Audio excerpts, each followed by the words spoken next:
Have you ever wondered about the hidden conversations that happen between your web browser and a server every time you visit a website?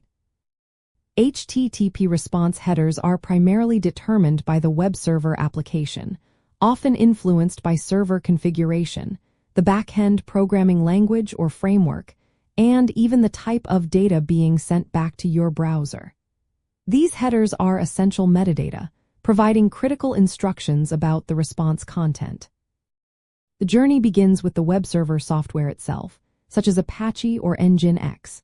These servers add foundational headers, like the server header identifying themselves, and sometimes default content type headers. Next, the request is typically passed to a back-end application built with frameworks like Node.js Express, Python Flask, or Java Spring Boot. These frameworks and your custom application are where a significant portion of response header logic resides. Developers write code to dynamically set headers based on factors like user authentication status, the type of resource being requested, or the need to redirect the browser to a different URL.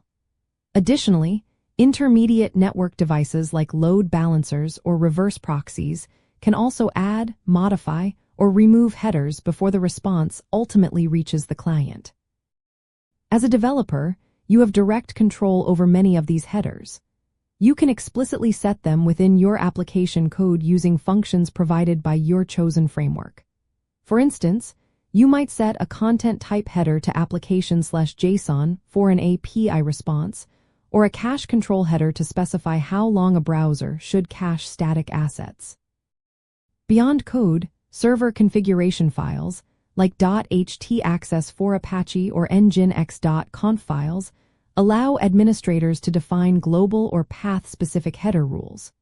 To observe these headers in action, you can use the Network tab in your browser's developer tools, which shows every request and its corresponding response headers.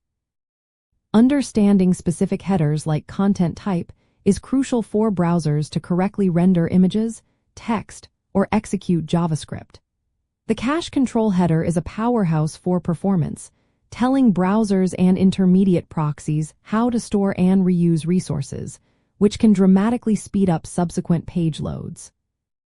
Security-related headers such as strict transport security, content security policy, and X-frame options provide vital instructions to the browser, helping to mitigate common web vulnerabilities and protect user data. Grasping how HTTP response headers are determined and how to influence them empowers you to build more performant, secure, and robust web applications.